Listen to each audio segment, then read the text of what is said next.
Hey everybody, this is Jack Hammer. Welcome to the Hammer Nayls Show. This is going to be episode number 33. And tonight, as you can see, I have somebody different guest hosting with me tonight. My normal co-host is Jessie Naylor. He's off on vacation tonight this week. And so had to reach out to a legend in the 49ers YouTube community to see if he'd come on and help out. And he was gracious enough to come on and give us about 45 to 50 minutes of his time tonight. Get away from his studies a little bit from school. Amin, the dream, is here with us tonight. How you doing tonight, Amin? I'm doing good. I'm doing good. Glad to be on. It's gonna be hard to since Jesse's out, it's gonna be hard to do as good as Jesse. Because Jesse knows his stuff. He spits his facts pretty much every week on the show. But I'll try my best. There we go. It's good. It should be fun. It should be a good time. And we went through a number of different topics, and one of the first ones we wanted to talk about was one that's really hit. Kind of hit yesterday, and it's been a talk throughout most of today as well. Hit last night actually, because it aired a little after the conversation took place a little after 5 o'clock in the evening out here on the West Coast. So we met Steve Young, and the wasted years that he talked about, or the time that he talked about, was his wasted years. How that relates to Trey Lance. One of the things that I took away, I listened to this interview a number of times, and one of the fun things for me was everybody kind of glommed on to that last piece of that interview, because that was really the last part of the interview. There was a lot of really good stuff that Steve Young said up before that point regarding athletic quarterbacks and their need to be able to play from the pocket and make plays from the pocket and play within the structure of the offense and play through the fundamentals and understand those things and the time that it takes to learn those, and kind of the process that he went through to become the quarterback that he became. And I thought it was interesting when he then transitioned to his takes on Trey Lance and his take on his time not playing being wasted years. Because in his conversation before he got to that part, he was talking a lot about what he learned while sitting on the bench in San Francisco from Joe Montana. The need to really understand each and every little piece of what's happening within the offense before you even get on the field, so that when you do step on the field, it's automatic. You're not thinking, you're just reacting, and you know exactly when you see this. When this happens, you go to this. If this happens, you go here. And he even mentioned a couple of different games to kind of explain that. One of them was in 1989, I believe it was, when they were out in Philadelphia, and Montana's just getting the heck beat out of them in that game in the first half. The 49ers are losing big to the Eagles, and they come back in the second half, and he throws 4 touchdown passes, and they come back and win the game.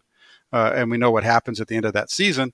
But that was one where Young talks about, admiring what Montana was doing, because it was just automatic for him, and he was doing exactly what had been talked about all throughout that week. It wasn't like he was out there doing anything extra special.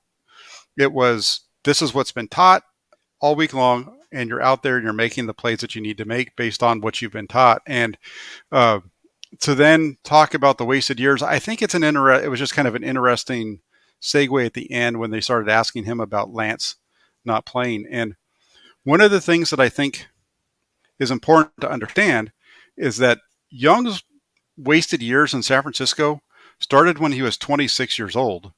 It wasn't when he was 21 like Trey Lance is. It wasn't when he was 22 when he first came into the NFL or first left BYU. Steve Young left BYU. He played 2 years in the USFL, which is a professional football league at that time. If you look at the USFL and who was in that league, there are a number of guys that are in the Pro Football Hall of Fame that he was playing against or playing with. One of the most memorable USFL games was actually Steve Young against Jim Cowley down in the Coliseum in a game that was just bonkers in terms of scoring and so on and so forth. So he had 2 years of professional football there, playing a lot of time. And then he went to Tampa Bay, and he had 2 more years in Tampa Bay with a lot of experience right away before coming to San Francisco and then getting stuck on the bench. And he was going to learn all the things that he needed to learn probably at some point anyway. I would like to, having watched Steve Young play in 87 and 88, because he really didn't play in 89 much, if I remember correctly. I know he didn't And Wasn't so the first anyway, season? Wasn't the first season that he like had a full season starting was 1991? correct. So yeah, All so right. he started a couple games in '87, 3 games in '87, 3 games in '88. Didn't really. I mean, there were games that the 49ers would win, but if you watch those games, they were chaotic. And that's the word that he even used. They were chaotic in the way that he played. They were chaotic in the way that the 49ers won those games. Uh, and it wasn't until when he took over in '91, he still struggled a little bit at the beginning, but he got much better as that season wore on. He got injured and then came back, but he had played.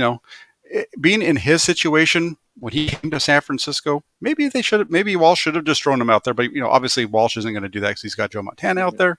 Yeah. But that's different, I think, and I appreciate his opinion. I also appreciate the opinion of Alex Smith, who went head to head with him on a Monday Night Football broadcast and said, "I disagree with you, and here's why, and here's my experiences." And so all these things play out. I think if you talked to 10 different NFL quarterbacks, you'd probably get 10 very different answers, and their answers are all going to depend on what the situation was that they went through. Um, and as far as this goes, as far as Trey Lance, we can get to that a little bit more, but just in terms of some of the things that I've said already, and I know you listened to the interview yourself. What were kind of your takeaways? I mean, for Steve Young, when I look at it from Steve Young's perspective, for him it kind of was wasted years, right? Now I don't think they were gonna play Steve Young over Joe Montana because Joe Montana is Joe Montana, right? Mm-hmm. But at the same time, for Steve Young, he's had that experience. He's already sat on the bench for multiple years, and like you said, he was 26. He was 26 when he came to the Niners, right? You said so. Yeah. He already had that experience sitting on the bench for multiple years. He played in another league. You said he sat on the bench for multiple years. Now for him, it was kind of wasted years. Now the Niners could have thrown him out there, but when you have a guy like Joe Montana out there, you're obviously not going to do that because Joe Montana is Joe Montana. But when I look at it with Trey Lance, it's different because Trey Lance is a rookie. He's like 20 something years old. He played at a D2 school. BYU right now, I don't know BYU's a D1 school, right? But he's still young. He hasn't sat on the bench for multiple years. So with Trey Lance, it's a different story than with Steve Young because Steve Young had the experience playing in another league and he's already sat on the bench for multiple years before they put him out there. So for him, it was just wasted years because it was not like he sat on the bench for 1 or 2 years. He sat on the bench for like 3, 4 plus 5 years. So for him, it was just wasted years because he felt like he was ready to go out there and play.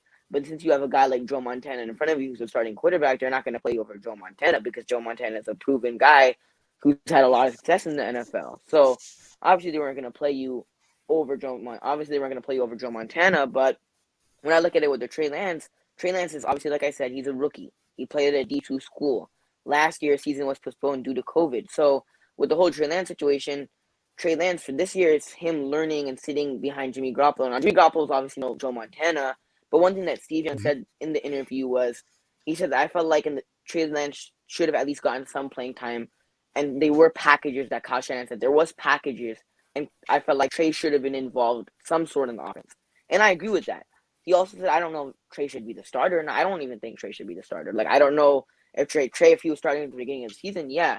But I'm not saying Trey should start 100% definitively, but at the same time, I do agree with what Steve Young is saying that Trey should get some playing time and see the field, especially like on like last week we saw it on 4th and 1 or 4th and 2, like the Jimmy instead of faking to the run handoff, fakes the handoff and he's running to try to get a first down. Like you could use Trey Lance in that situation.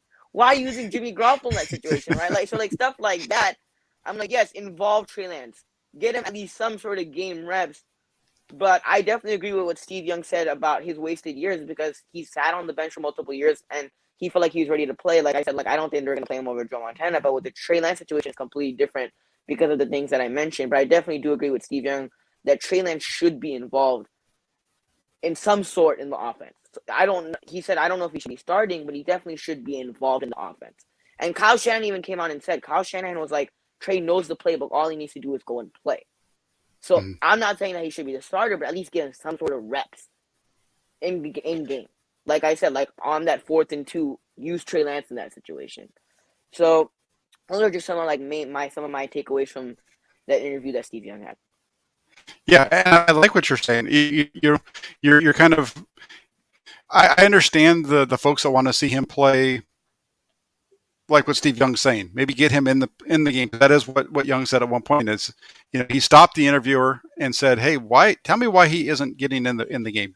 Uh, you know, Shanahan said he was going to have packages for him. Why aren't we seeing them? Kind of what's going on there?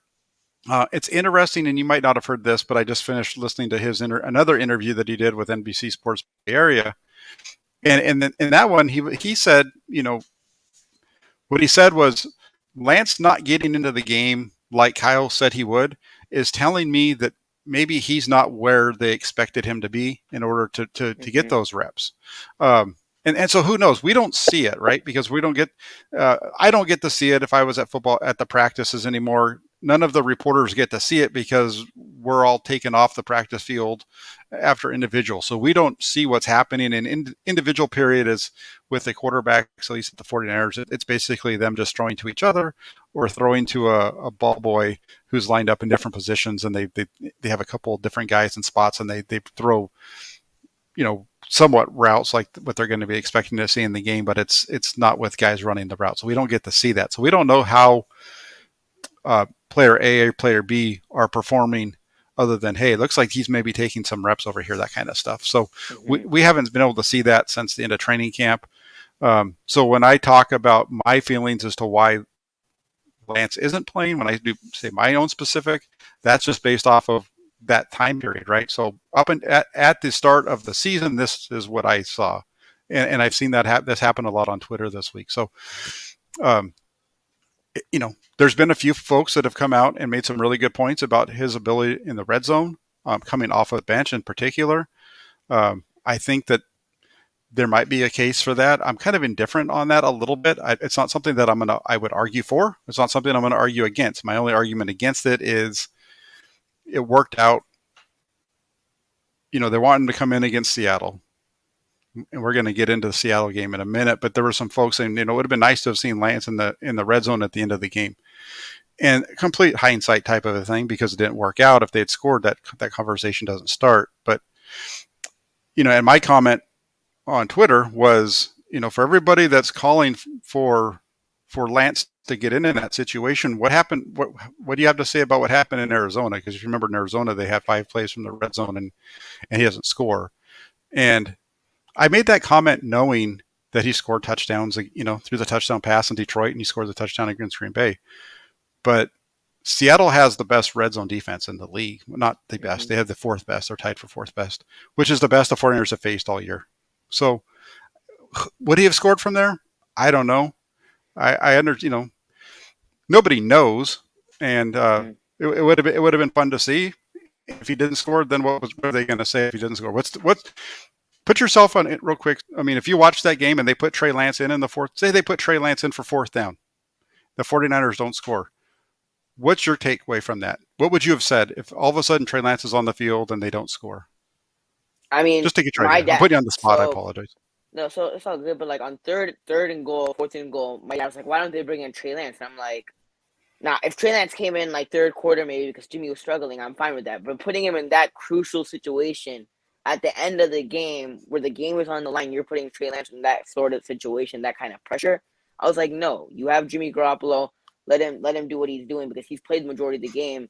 Where if you put Trey Lance in that type of situation where he got some reps in the beginning of the season, like first touchdown pass in Detroit, Green Bay game, but after that, pretty much outside the Arizona game that he was a starter, you really haven't been giving him reps. He hasn't seen the field. You just throwing him out there on the most probably the crucial play of the game, and you throwing him out there. If he fails, the media is just gonna completely like throw shade at him. So like it's not one of those things where if he does well, he does score that touchdown. If they put him in, great. But at the same time, it's too much of a risk for you to put out Trey Lance in that type of situation because either he could succeed, which would be great, but at the same time he could fail. And especially Mm-hmm. on a 4th and goal when the game was on the line, I wouldn't have done that. And if he failed, the media would criticize him. The media would probably criticize Kyle Shanahan about it. So I wouldn't have done that.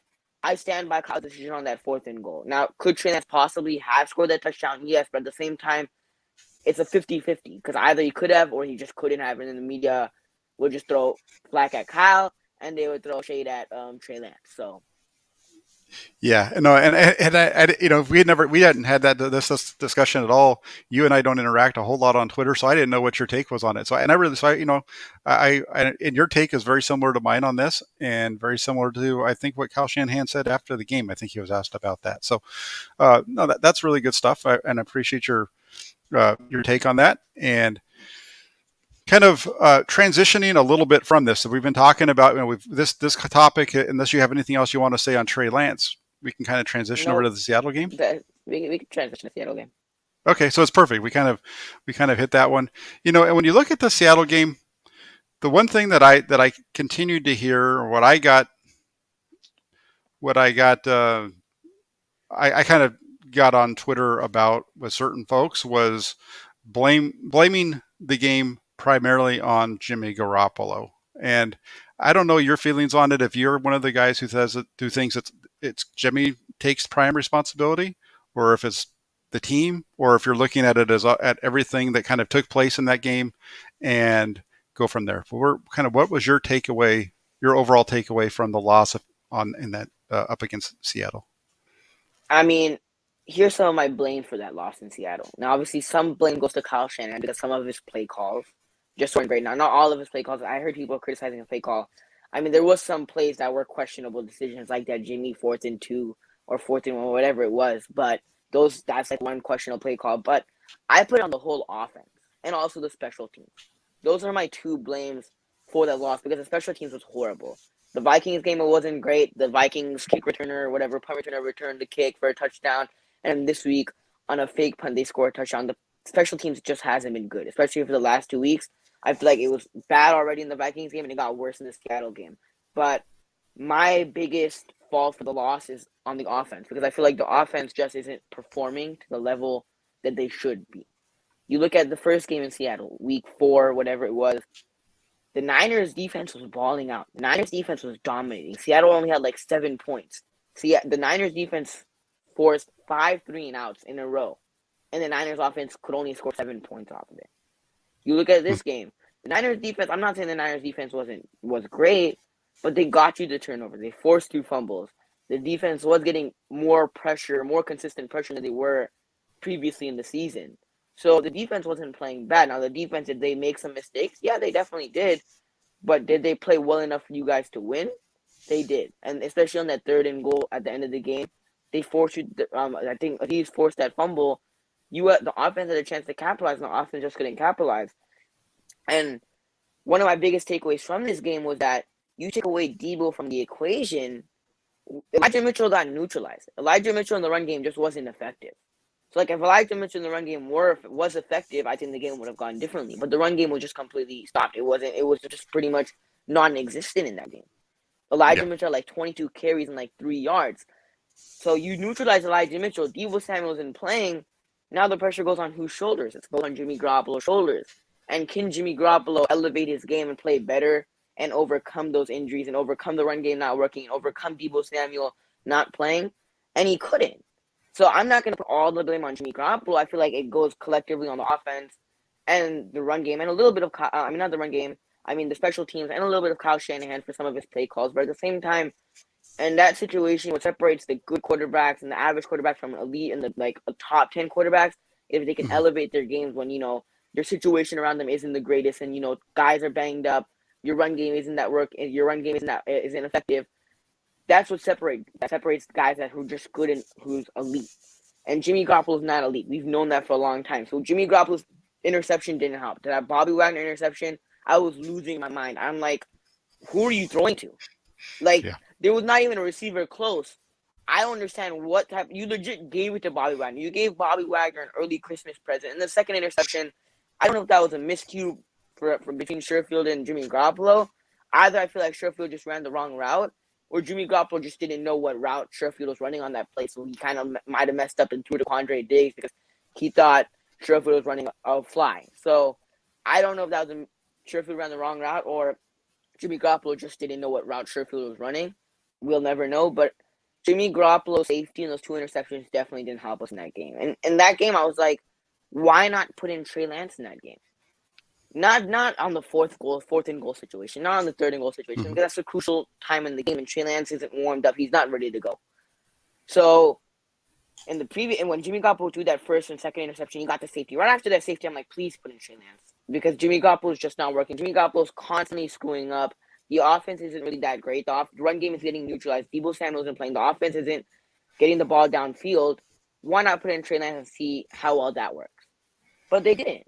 And then Jimmy Garoppolo comes back out and he throws another interception. I'm like, all right, so like, is Trey gonna come out after the second interception? I don't get it because if you look at the Minnesota game, even the Chicago game, Jimmy Garoppolo threw an interception, and then Kyle yelled at him on the sideline, and then he comes back and he starts doing great. The run game was working. Jimmy Garoppolo is making the throws that he needs to make, and the offense is getting the ball downfield. But this game, Jimmy Garoppolo kept screwing up. He would get some good drives, but at the same time, interception didn't help. Safety, interception, and both of the interceptions were just horrible. So I was like, okay, is Trey gonna come in because Jimmy keeps screwing up? It's not he screwed up once; he screwed up 3 times in that game. 3 turnovers that Jimmy had, 2 interceptions and 1 safety. So I was like, is Trey Lance gonna come in that game? And he didn't. He didn't come in the whole game. So 2 thoughts instantly came to my mind: either Trey just isn't ready, or Trey is just not good enough. Trey is just not good enough, and he's not better than Jimmy Garoppolo right now. And I don't know if Trey's not good enough or he's not at the level that Kyle Shanahan and John Lynch expect him to be because I haven't seen him play outside of one game. So I Yeah. can't make that assumption or make that bold statement that, oh, you know what, Trey Lance isn't that good or Trey Lance isn't good enough. So then the other thought that I said is Trey Lance might not be ready. And if Trey Lance isn't ready, that upsets me. And I have question marks because I'm like, Kyle, you've had since like April, May to develop this guy. You had since April, May not to develop this guy, but to get him ready for the season. To make him Mm-hmm. prepared that if he needs to play, you can get him in the game. And if you need him to play, he can play. But Kyle didn't do that. That's probably what I think, that Kyle and Trey just isn't ready. And Kyle feels like he's not ready, so he just plays Jimmy Garoppolo. I don't understand, like any other quarterback in that situation. Most teams, when their starting quarterback or starting quarterback is just screwing up. You look at Houston last week. Tyrod Taylor threw interceptions. The offense wasn't getting the ball downfield. David Culley made the switch and put in what's it called? What's that dude's name from Stanford? I forgot his name.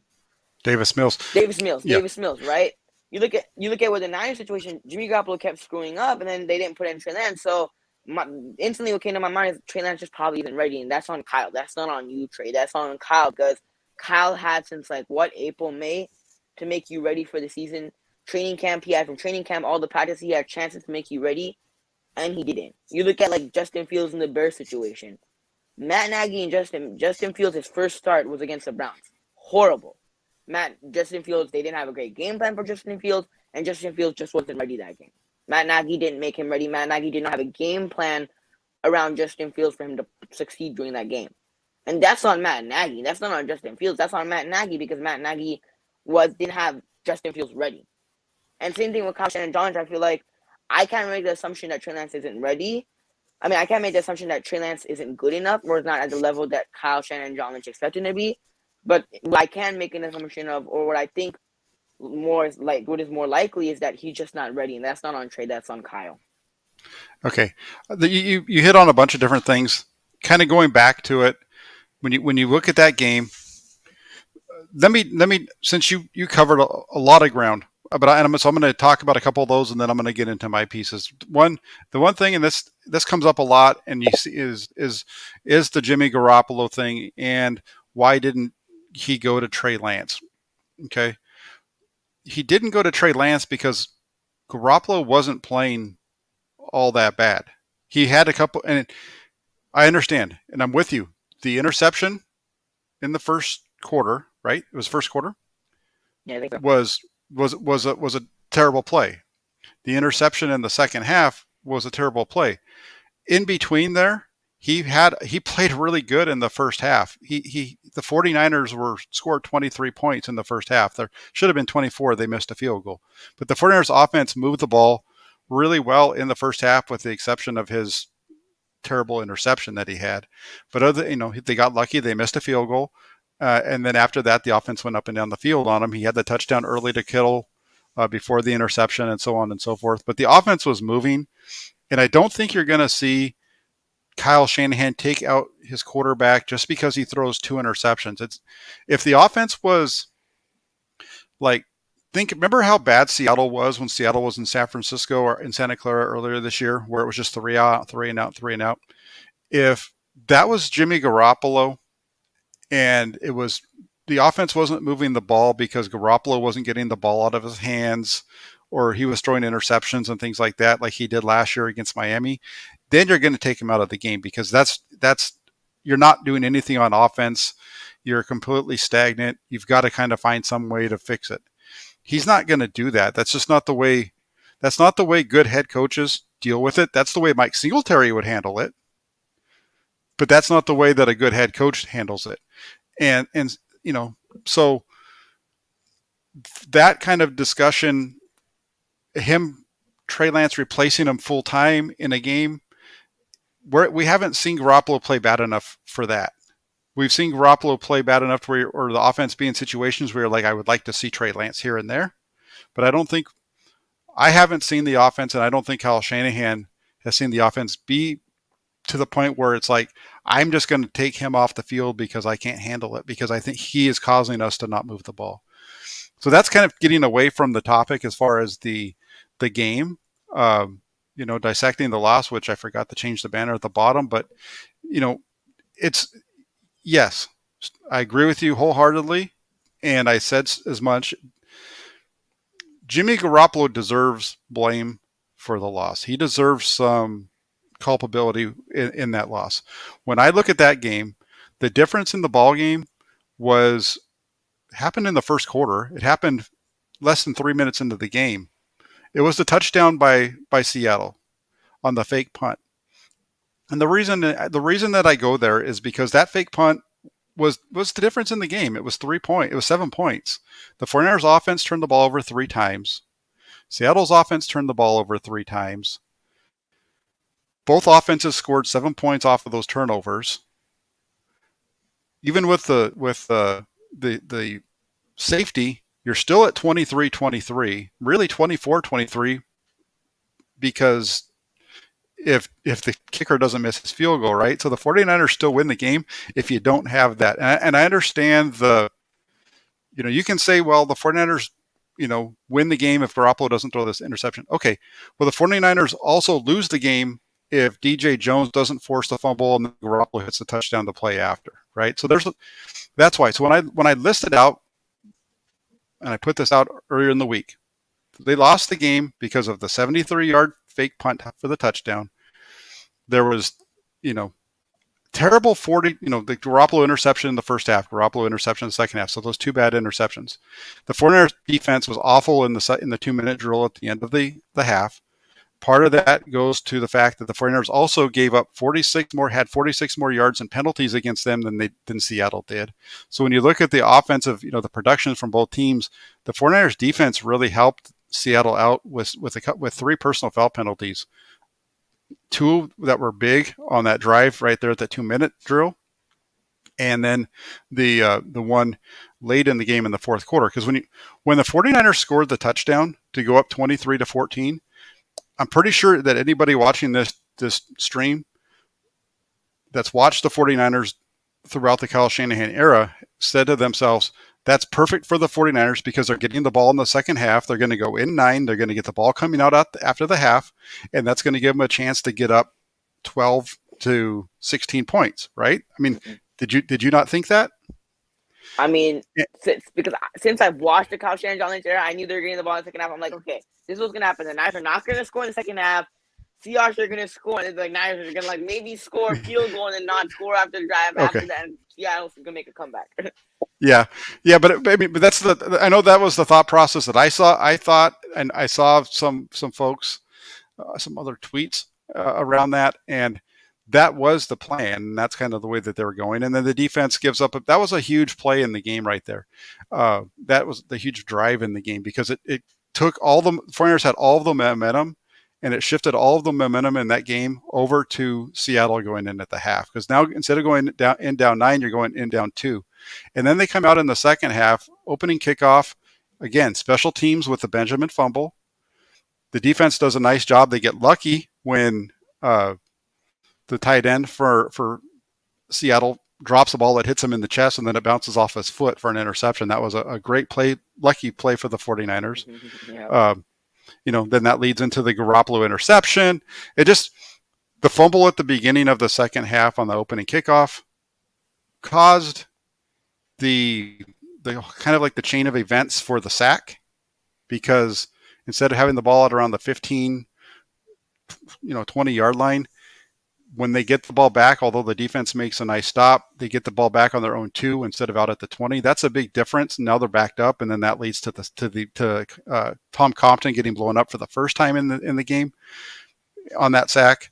Garoppolo on the next possession, I think after the possession after the safety is when he throws the bad interception, and you were talking about that. And according to what Jimmy Garoppolo said, he went into that play expecting something. It didn't come out, and then he forced the ball to Kittle. Ball sails high, and it's a pick. And that's not acceptable. He's got to go and he's got to see what the defense is doing, and he's got to realize that he either takes the deep shot to, I think it was Sherfield running the deep route. It was Sherfield. Yep, you either take, because he's open. He's coming open at the same time as he's throwing the ball to Kittle. Sherfield's coming open, and he can either throw that over there and have Sherfield run to it and have it be any completion, or he can take it's either going to be a completion or a touchdown is what I'm saying, or he takes the check down to the running back and you get 5, 6, 7, 8 yards and you get on to second down. That's the other part, was both of his interceptions were on first down. And that's, again, completely unacceptable. And then you get into the last end of towards the end of the game. The 49ers keep getting stuck back deep. They start off on their own 8-yard line again. They get a first down when he completes the pass out to Juszczyk. And then 3rd and 8, hits Ayuk. Ayuk doesn't catch the ball. Instead of having the ball at the 45-yard line, they're punting it away again. And then it looks like the 49ers are going to get a stop. I'm talking a lot here, but the 49ers are going to get a stop, right? And there's about 10 minutes still to go in the game. It's going to be 4th and 2, but Dante Johnson gets called with a personal foul for the blow to the head of the receiver. Now that gives Seattle a first down. And then from that point, Seattle holds on to the ball for 6 more minutes. So instead of having the ball wherever with 10 minutes to go in the game, that limits your offense to only 1 more possession because of a penalty. So, and then they get worked down. They work their way down the field. He kind of underthrows Kittle a little bit on that one, not a little bit, quite a bit. I don't think Kittle's going to score a touchdown, but it's going to get him out there further. End of the day, the offense moves it down. They get to a point where they have the last chance to score. They get the play call they want. Everything's perfect. The ball's going to go to an open receiver, and Tom Compton gets blown up again. So when I look at this one, I say this is on, like you said, it's the offense in Garoppolo. It's on the offense in Tom Compton. It's the lack of the running game. It's the drop by Ayuk. Those are the offense. On the defense, it's the penalties, the inability to stop them before the half. On the special teams, it's the punt return for the punt fake for a touchdown. It's the long kickoff return after both of your touchdowns in the second quarter. You allow long kickoff returns for Seattle out to out to about the 30, 35-yard line. Those drives then result in touchdowns. You got the personal fouls. I mean, there's just so much going on. And I understand that as fans, you want to blame somebody because it makes you feel better if you can say, this guy sucks. It's all his fault. And if it wasn't for him, we're going to win. But unfortunately, 99% of the time when in the NFL, football in general, that doesn't play out. And that's partly why I get called the Jimmy Garoppolo homer, because I'm just pointing out the fact that there's a lot of things going on outside of Garoppolo that caused that loss. And I think if you really take a look at all the nuance, it plays out that way. Did you have anything else that you wanted to talk about on the game? I never said this loss is like just on Jimmy. It's a complete Jimmy's fault. No, like it was on the. No, you did it. You did it. Teams, right? You so did it wasn't just specifically on Jimmy. Yeah. At the same time, just for this specific game, why I wanted Lance is because I did second interception. Like I didn't watch like the post game press conference. I was just pissed. I went and did my stream. I just went on a rant on my stream, so I didn't necessarily get a chance to watch the press conference. But at the same time, like that second interception, you just mentioned it. Like that's a rookie type mistake. Yeah, I play football now. I play football now, and like my coaches tell me, nobody's open. And if you have one guy open, hit that guy. But if nobody's open, just hit the check down or throw it out of bounds if nobody's open. Right? Simple as that. Mm-hmm. Stuff like that. That's just rookie mistakes, right? So in this specific game, not it wasn't all on Jimmy, but at the same time, when I look at it, when I look at the long picture, I'm like, without the run game, if Deebo's not playing, especially in Cincinnati, if Deebo's not playing and if the run game isn't effective, Jimmy Garoppolo is not even if the offense is going downfield, Jimmy Garoppolo will not be able to put enough points up on the board or get the ball down effectively and get the ball downfield effectively enough for us to win football games. And he throws turnovers and he has turnovers. He'll throw at least one interception in Cincinnati, especially if Deebo's not playing, at least one. He'll have one bad play, have one turnover. I'm betting on it. So Okay. when I look at it that way, in this game, he had not one but 2 interceptions of safety, which definitely didn't help us in any sort of way. But this loss wasn't definitely on Jimmy. It wasn't on Jimmy like him. It was only on him. No, it was on. There was other factors and other components to take in. But I look at it in the long run, I'm like, Jimmy Garoppolo without the run game, without Deebo Samuel, he's not going to win you football games. Unless you're playing like against the Lions or like a really bad team. Otherwise, he's not going to win you football games. Yeah, I'm with you. I'm with you. Now, real quick, I'm going to do a couple before we move on. I want to take a couple of the comments that are over there, and some of these are going to go back a ways, and then we'll just kind of work our way through. But there's a couple that I want to take because I think they're good ones. Just give me 1 second. I'm getting there. So this is one from Richard, and I'm pulling this one up because Richard follows me. I believe this is the same gentleman that follows me on Twitter. And he says, Jack, you can't judge Trey off one game where they ran Elijah 9 times and they didn't have Kittle. And if I'm not sure exactly, I'm sure he's talking about what I said with that red zone series in Arizona. There was also a tweet that I had sent out 2 days ago saying that I keep reading about the inconsistency of Jimmy Garoppolo, and that's a fair evaluation. Trey Lance is even more inconsistent, which is understandable for a rookie, but that's why he's not playing. That was my tweet, and there are a lot of responses around that. And I've not just Rich here saying that there's only been one game. It's been a number of folks, and I didn't want to respond this way there because I can't really explain it, but I want to make sure that people, when I make this comment that I'm going to make, I want to make sure that I'm not saying it from a space of I'm better than you or anything like that, right? Here's the deal. I've seen more of Trey Lance than anybody watching this stream, unless you work for the 49ers or are one of the reporters that covers the team. And the reason I say that is because I was at practice and I got to go to practice when there weren't fans. And I'm talking about during the training camp periods. And, if you've watched my YouTube channel for any length of time beyond what we saw at training camp, I studied all these quarterbacks that are rookie quarterbacks. There's, 6 to 8 games of all these guys of film breakdowns on my channel. I know quite a bit about Trey Lance, and Trey Lance didn't get the start week 1 because he wasn't better than Jimmy Garoppolo. That was less consistent than Jimmy Garoppolo. He's got some things that are going to be really good in the league if he continues to develop and he becomes more consistent. And I think he can, the more he understands where he needs to go with the ball, the more he works on some of his fundamentals with his mechanics, because he's got to get some stuff down with his throws and things like that. And then when you watch him throw in the little bits that we get to see him at practice, and I haven't been up there for a few weeks because I've been too busy with some other work stuff that I've got going on, but he looks good when he's in that situation. It's a little bit different when you have the live bullets flying at you. It's it's just the way it is. I think if what I was saying was inaccurate, he would be playing. If he was just at the same level as Jimmy Garoppolo, I think Trey Lance would be playing, and he's not there yet. He doesn't give the 49ers the best chance to win, which is another thing that Kyle Shanahan said. All that being said, I saw him and I know the stats that we all put out would lead you to believe that the better quarterback at training camp was Trey Lance instead of Jimmy Garoppolo. But you got to remember, football's a game that has a ton of nuance, and you can get all these stats out there and you can see them.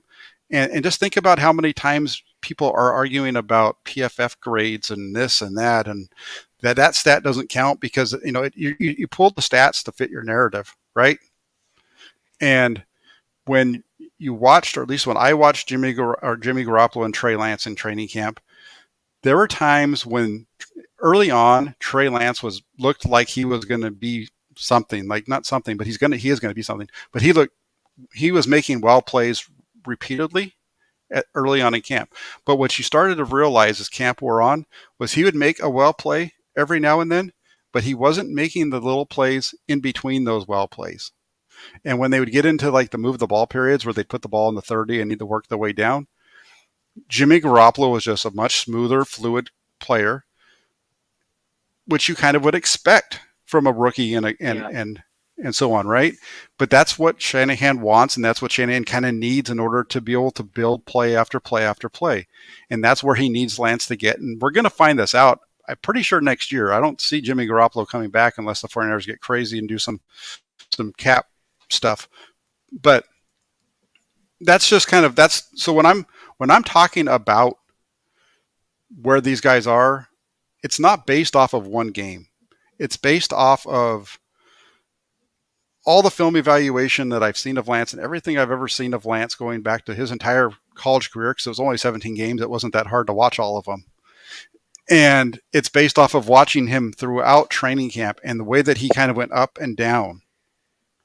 And Mm-hmm. the way that we saw him play in the preseason games. Because when you saw him in the preseason games, what happened in the preseason games? When he first got into those games, when he was playing with the starters or the guys that were the starters, which were, whatever, and playing against the best he struggled. And then as the game went on and the backups all kind of came in and he was playing against guys that were a little bit lower, a little bit slower, and so on and so forth, he made big plays. But it took some things happening for him to get there. And this is why the development of Trey Lance is so important, and why I think letting him sit this year and letting him come out next year and be the guy after having sat for a whole season, figuring out what life is like in the NFL, if he's doing all the things that Steve Young talked about to get ready to play, which I have no reason to say that he's not.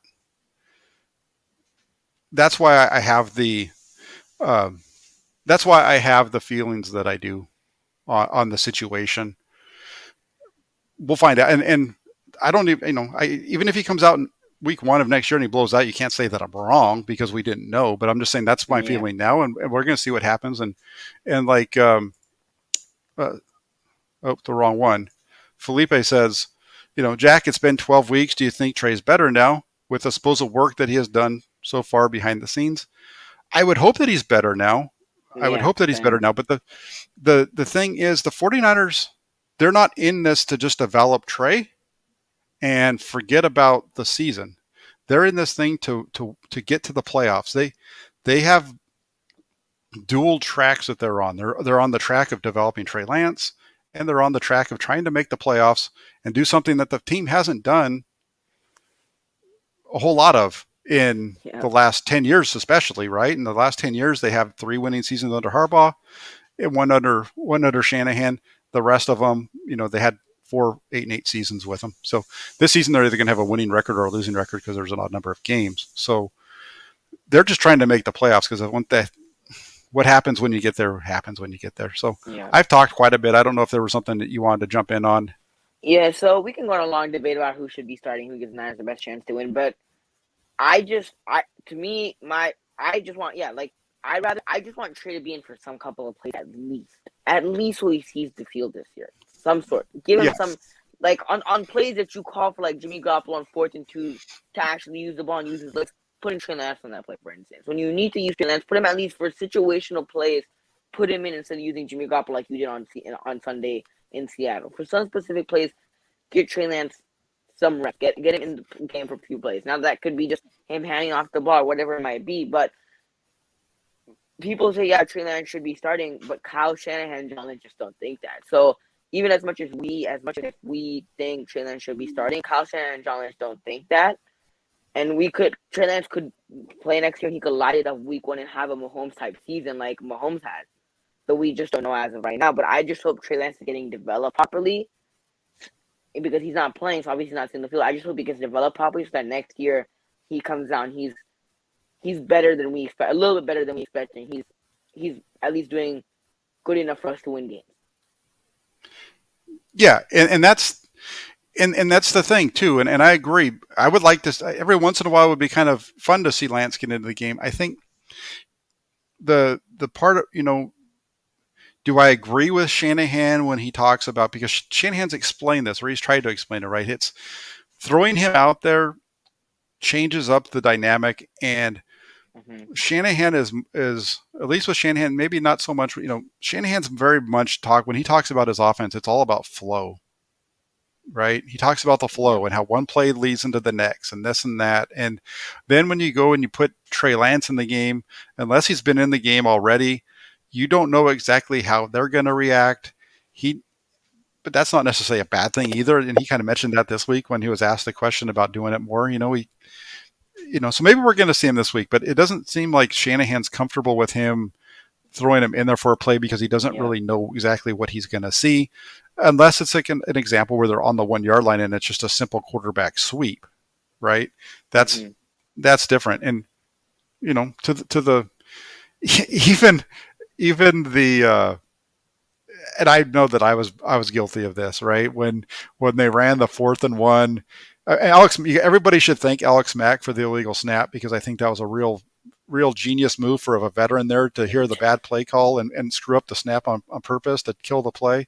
I'm completely joking there, but the you know the 49ers ran a zone read in Chicago for a touchdown, right Yep. at the goal line. The one wasn't supposed to be a zone read. It was supposed to be something else. The first touchdown run that he had, but the second one was a zone read. And he's run zone reads with Kirk Cousins and other guys in the past too. So uh, they're not. This came up on Twitter today as well because I had mentioned that whole thing, and uh, I got hit back with, it worked fine for Harbaugh. Yeah, well, if you've followed me, I think Jim Harbaugh is a better coach than Kyle Shanahan, but that's a whole nother Yeah. topic for Jim another Harbaugh is day. easily a better coach than Kyle Shanahan. I don't even want to talk. I don't understand. If people say Kyle Shanahan's a better head coach, is he a better offensive play caller than Jim Harbaugh? Yes, he's definitely a better offensive play caller. But if you're talking about just head coach, especially for the Niners, Jim Harbaugh took the Niners for like 2 NFC championships. So like in a row, and he took him to a Super Bowl. So like at the same time, like Kyle Shanahan took him to a Super Bowl once, but outside that, pretty much every season he had winning seasons. Now you could say that's due to injuries, but at the same time, with Jim Harbaugh's done, Kyle Shanahan's not even close. Not even close. Right at this point, yeah. To this point, they're At not, this and point, no. you know, Steve Young's a big fan of uh, of Kyle Shanahan. He truly believes in him. He played for his dad, so he has he understands, I think, a lot about Kyle from the way that what he saw when he worked with his dad. So it'll be it's going to be a fun next few weeks. We're leading Yep. into the loss on Sunday was a big loss because right now at 7-5, the 49ers are pretty much almost guaranteed. I mean, they've got to finish this thing off with a couple of wins. But if they had won last week up in Seattle, then you're looking at saying, you know what, they can just lose the rest of the road games. They have a couple of easy home games that they should pick up and win. Um, so we'll see what happens there. And then we got this guy over here in the comment section. He thinks he's smart. Steve Young is wrong to say Lance should play. He knows nothing. I don't know, Runa, if you were here earlier on in the show, but we had a long. We've been doing this for 49 minutes, and of that 49 minutes, about 50 of it, about 45 of it, was regarding Trey Lance in some shape or form. Um, I think it's very important to understand. I don't think that Steve Young is wrong. Steve Young is talking from his perspective, and there's certain things about just depends on if you think that he should play or not. And Alex Smith was a guy who had a really good argument against what Steve was saying. Um, so we'll just leave it there without me being any more of a jerk to poor Waruna, because I know he's just being facetious with that comment because he wants to see Trey Lance play. Actually, I don't think he wants to see Trey Lance play because he doesn't think that he doesn't believe in Kyle Shanahan. Maybe I'm putting words in his mouth. If I'm putting words in his mouth, he can tell me that. The one thing that I will say though is I want to see all the guys that are saying that Steve Young knows what he's talking about when it comes to Trey Lance playing. I want to see all of you keep that same energy with Steve Young's comments about how good of a coach Kyle Shanahan is. Because you can't really have one without the other. If you're going to tell me that everything Steve Young says because he played was an NFL quarterback is the truth, then you've got to tell me that everything that he says about Kyle Shanahan being a good coach, that's got to be the truth too. So are we going to pick or, otherwise we're picking and choosing and the whole thing kind of loses any kind of validity. All right. I've said enough of that. Let's jump off of this topic for a minute. And like I said, we got 49ers now at 7-6 instead of 7-5. Now we're on to Cincinnati. So when we get into Cincinnati, it's going to be an interesting game for the 49ers. Doesn't look like Deebo Samuel is going to be available to them. He hasn't practiced the first 2 days. It also doesn't look like Elijah Mitchell, he may play, but he hasn't practiced these first 2 days of this week either. We probably won't find out. Well, tomorrow's going to be a big day to see if he gets on the field. But I think there was a week earlier this season where Mitchell didn't practice all week, but he still played in the game. So that'll be something to keep an eye on. But enough about Elijah Mitchell. Can the 49ers win without Deebo Samuel? What are your thoughts? Now, before my answer was if Kyle Shanahan has a perfect game plan and calls a perfect game, but I don't think that's likely. So, no. Simple as that. No. If they don't have Deebo Samuel, they're not going to be able to win this football game, especially since Elijah Mitchell also didn't practice yesterday or today, and Deebo hasn't practiced yesterday or today. Now, if Elijah Mitchell plays, that'll definitely give the Niners a better chance. But without Deebo Samuel, we saw it in Seattle last week. Like, Deebo Samuel is pretty much a huge part of the offense. You could say pretty much the whole offense. Outside of the run, he's used in the run game. He's used as a running back. He's a weapon for the Niners when he lines up as a receiver also. And he's been that one bright spot for the Niners this whole season, even when the Niners offense has been struggling, especially in the beginning of the season. He's that one guy who would take a little screen pass or whatever it might be and turn into like a 40, 50-yard game. So Deebo Samuel is a huge part of this offense, especially this year in the way that Kyle Shanahan likes to use him and how he likes to create mismatches with Deebo Samuel. But if they don't have Deebo Samuel in this game, I don't know if the offense will be able to get the ball downfield and score enough points to beat the Bengals, especially with how weak our cornerbacks are. Because obviously Mosey, he's injured. Rhett, he's injured. We're probably going to have Lenore or Dante Johnson out there. And the Bengals have weapons. So I don't know. And the pass rush also, the pass rush isn't that great. I mean, I feel like the Niners coming into the season relied on the pass rush. Like, our pass rush is going to be so dominant that we don't necessarily care about the position of corner. We don't have to invest in the position of corner. So they believe a lot in the pass rush. And the pass rush is like the fourth highest paid. Our pass rush is like the fourth highest paid defensive line in football. But we just haven't been able to get to the quarterback at an efficient level. So I don't think we're going to be able to stop the Bengals. I think the Bengals are going to put up points. But if we don't have Deebo Samuel, especially if Elijah Mitchell, if he doesn't play also, we're not going to be able to win this football game. Because relying on Jimmy Garoppolo to make all the plays, for even if Trey Lance would definitely, I would say, help the situation, especially if the Niners want to run the football. But do I think Trey Lance will 100% win this game if he plays? No. But with Jimmy Garoppolo out there all by himself, which most likely he is going to play the whole game unless he gets injured. Without Deebo Samuel, we're not beating the Bengals because Deebo Samuel is such a big part of this offense, and especially if Elijah Mitchell doesn't play, also we're not beating the Bengals. Yeah, and I'm gonna give an answer without talking about the defensive backs for a second because we're going to talk a little bit more about them in a minute. But the 49ers. The problem that the 49ers have without Deebo Samuel is they don't have the ability to hold on to the ball. But part of their whole reason that they won those 3 weeks was they were running the ball and they were keeping their defense off of the field. The 49ers defensive backs weren't able to get exposed against Matthew Stafford, and Matthew Stafford made a couple big mistakes early in that game, but he wasn't able to take advantage of them later because the Rams had to become one-dimensional. They're not on the field very much, and so everything's going through the air.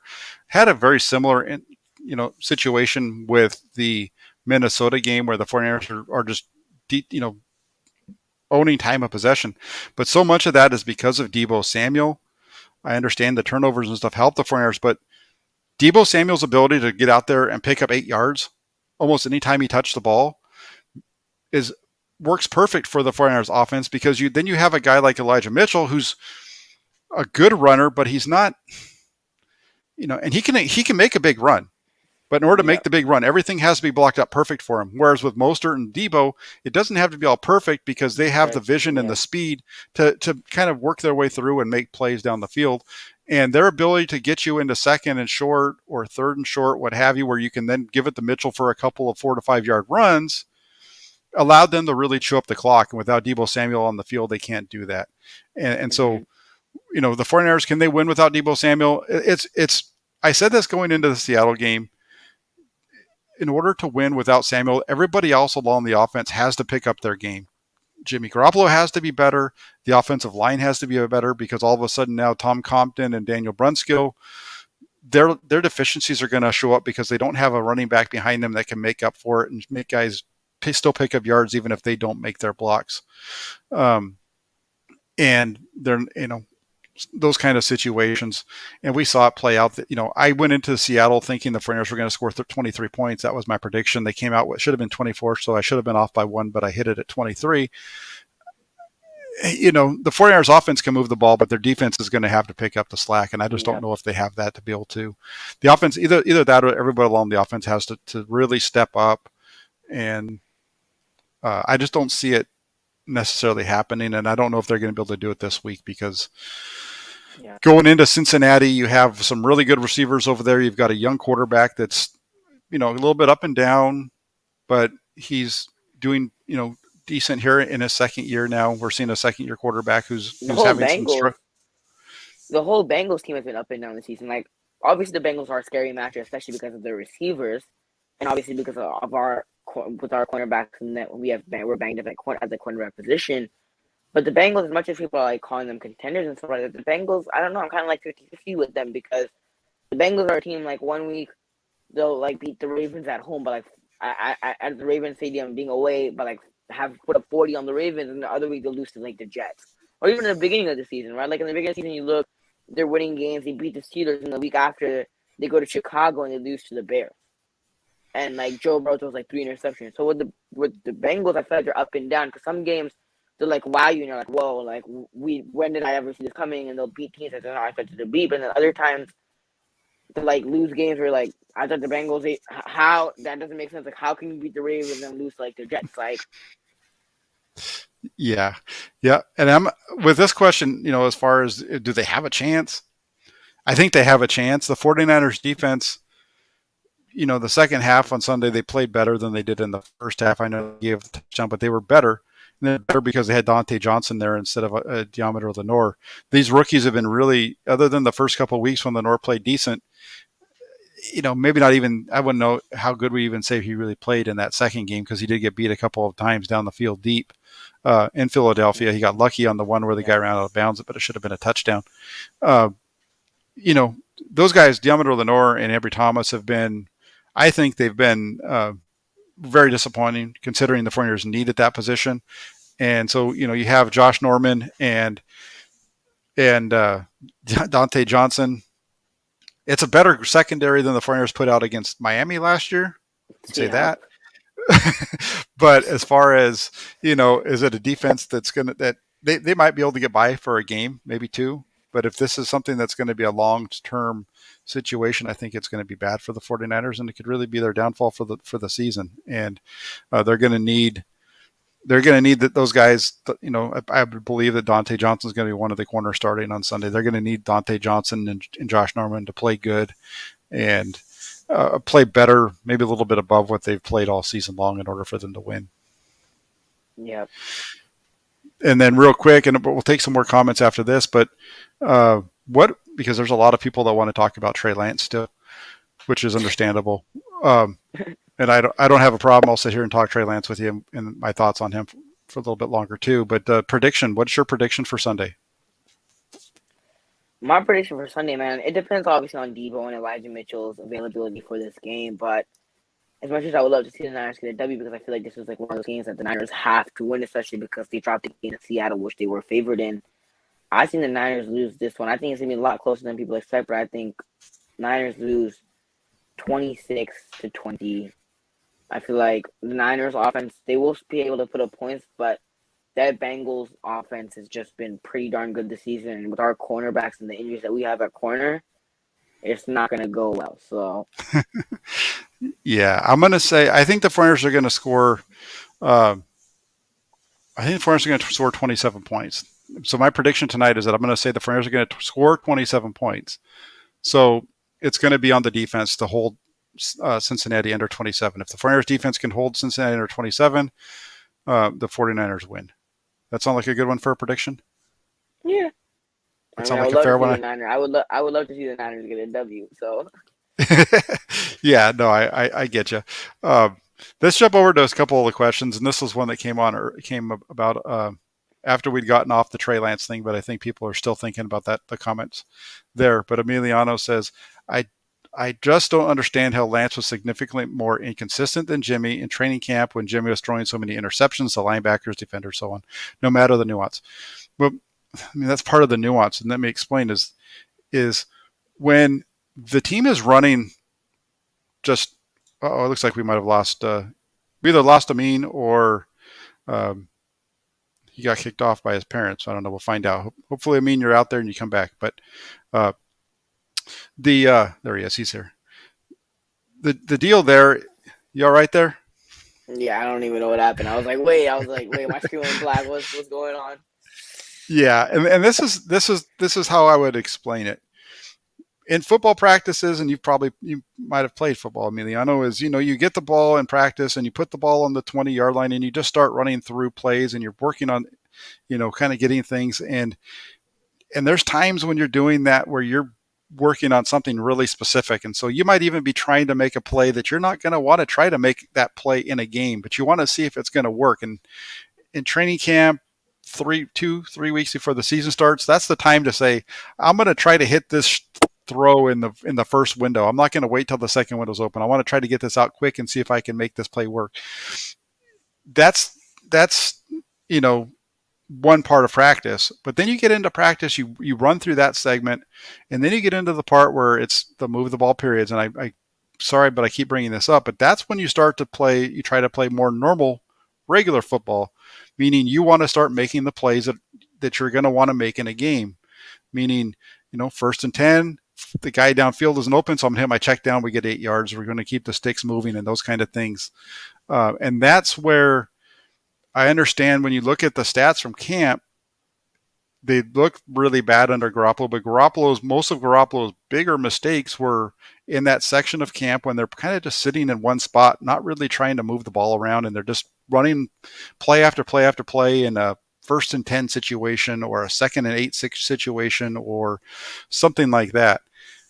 When they started to actually work to try to move the ball down the field and score points and do those kind of things, for the most part, Garoppolo was much more consistent there, and the offense had a much better flow. And that flow again, I think, is part of why Shanahan likes him. So hopefully you're still here and you caught that response. Um, Well, I wasn't at training camp, so I don't even know any. Like, I saw Grant put out the stats, and the stats definitely look better. But sometimes, like, the stats don't tell the full picture. A lot they do sometimes, but at the same time, a lot of the times they also just don't tell the full picture. But at the same time, as much as I might agree with some stuff and not agree with some stuff about Lance and his whole playing situation, we obviously know that Kyle just doesn't seem the same way. Kyle feels like Lance is probably just not ready, and Kyle feels like right now that Jimmy Garoppolo's better. That's why he is starting. So as much as I would love for my opinion to matter about this whole situation, it doesn't. It honestly just depends about what Kyle and John Lynch think is best for the team. And right now, what Kyle and John Lynch think is Jimmy Garoppolo should be the starter. And Jimmy yeah, Garoppolo is just better than Trey Lance right now. So yeah, yep, 100%. And then Moonman says, Jack, who has been more disappointing? The more disappointing coaching job, the special teams coordinator, the head coach, or the defense coordinator? This is the special teams the special teams of the 49ers has been the most disappointing portion of the team. The offense has been okay. They actually are one of the top scoring. I've been on Shanahan quite a bit since he got here about the lack of points that his offense has put up on the board. His offense is actually above where it normally is. He's I think they were 13th in points scored right now on the season, which something isn't. like that. It's kind of middle of the pack, but when you look at the numbers that Shanahan's teams have put up over the years since he became a coordinator in the league, that's a pretty good number actually. And it's really the special teams we've seen now. The 49ers offense and defense were able to make up for the mistakes of the special teams. Remember, just last 2 weeks ago against Minnesota, they had a kickoff return for a Yeah. touchdown. They gave up a long return right before the end of the first half that luckily didn't burn them there.